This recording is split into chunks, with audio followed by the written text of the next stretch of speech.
आप सभी का बहुत बहुत स्वागत है आज के इस सत्र में। हम सबको पता है, सुना है हमने कि पापों का नाश भगवान के भजन से होता है, भगवान की शरण में जाने से होता है। जब ऐसी बात है तो फिर हम भगवान का भजन क्यों नहीं करते?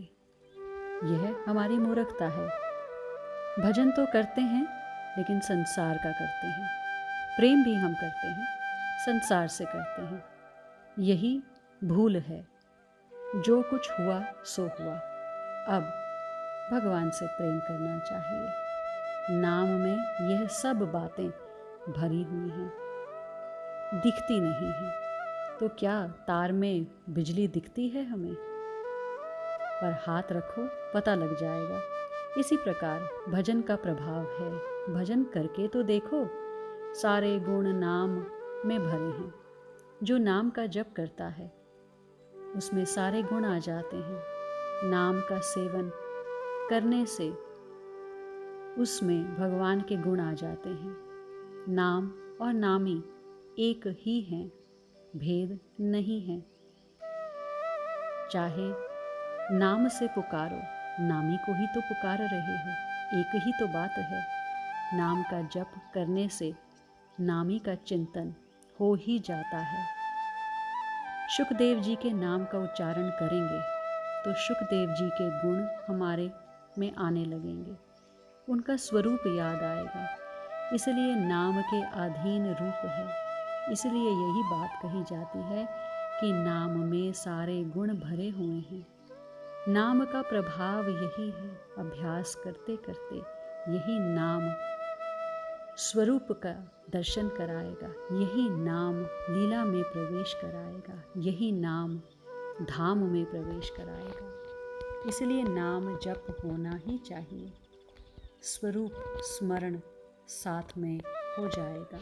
बहुत बढ़िया संयोग है। इसलिए हमें भजन और सत्संग करना चाहिए। इसी से प्रेम होता है और प्रेम से भगवान मिलते हैं। ध्यान नहीं लगे तो कोई बात नहीं, भजन सत्संग करते रहना चाहिए। अपने आप एक दिन इस नाम में ध्यान लगेगा। नाम से स्वरूप प्रकट होगा, नाम से लीला प्रवेश होगा। जिन लोगों का ध्यान नहीं लगता उनको ध्यान की युक्तियां सत्संग से सीखनी चाहिए। भजन करने से अंतःकरण शुद्ध होकर ध्यान लगने लगेगा। जब हम औषधि ले रहे हैं तो अपने आप रोग दूर होगा। इसी तरह से जब हम नाम ले रहे हैं तो भव रोग दूर होगा और दर्शन होंगे, ध्यान लगेगा, चिंतन बनेगा। संसार से वैराग भगवान में प्रेम करने से होगा। संसार से प्रेम हटाने का नाम ही वैराग है। संसार से जब मन हटेगा, मन खट्टा होगा तो स्वतः ही भगवान में लग जाता है। अब संसार से प्रेम कैसे हटे? क्योंकि इतना अभ्यास जो हो चुका है। संसार में अवगुण भरे हैं। संसार अनित्य है, स्वार्थ से भरा है। संसार के तत्व को देखें, यह अस्थायी है, दुख रूप है, खतरे की चीज है, घृणा करने लायक है। यदि यह बात जच जाए तो मन स्वतः ही संसार से हट जाएगा।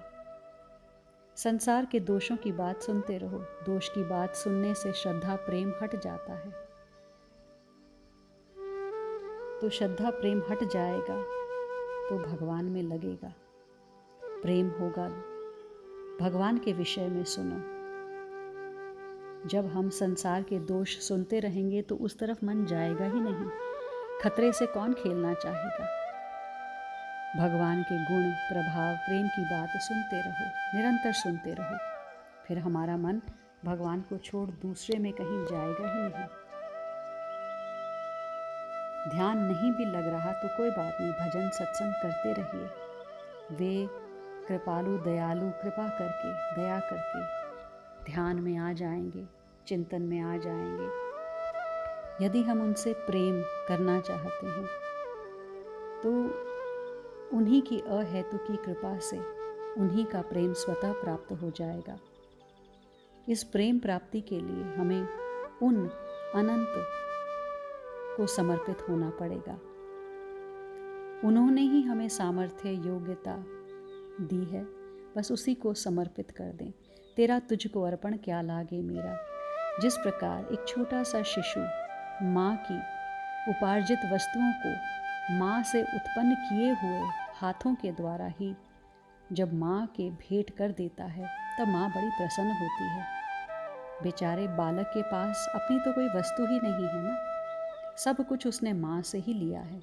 उसी प्रकार हमें भी सब कुछ उस अनंत की अहेतु की कृपा से ही तो मिला है। इसीलिए हमें उनकी दी हुई प्रत्येक वस्तु, योग्यता और सामर्थ्य को उन्हीं से प्राप्त हुए विवेकपूर्वक उन्हीं को भेंट कर देना है तथा उनके विश्वास, प्रेम और संबंध को ही अपना अस्तित्व मानना है। ऐसा होते ही जो हमें प्रेम प्राप्त होता है, उसी प्राप्त प्रेम से हम उस अनंत को रस प्रदान कर सकते हैं। नाम की बड़ी महिमा है। अजामिल जाति का ब्राह्मण था, परंतु एक शूद्र जातीय कुल्टा स्त्री में आसक्त होकर उसी के साथ रहने लगा। उसने अपने छोटे पुत्र का नाम नारायण रखा था। मृत्यु के समय यमदूतों के भय से उसने अपने पुत्र को ही पुकारा, परंतु किसी भी निमित्त से यदि भगवान का नाम अंत समय में मुंह से निकल जाए तो प्रभु उसका कल्याण अवश्य करते हैं।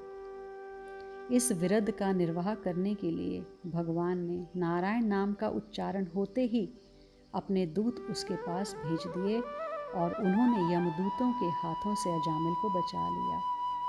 यह भगवान की उदारता तथा अकारण करुणा करने का स्वभाव है। बस एक भरोसा, एक आस, एक विश्वास, भगवान की कृपा का भरोसा रखेंगे तो यकीन मानिए विजय हमारी ही होगी। आज के लिए इतना ही। बहुत बहुत आभार।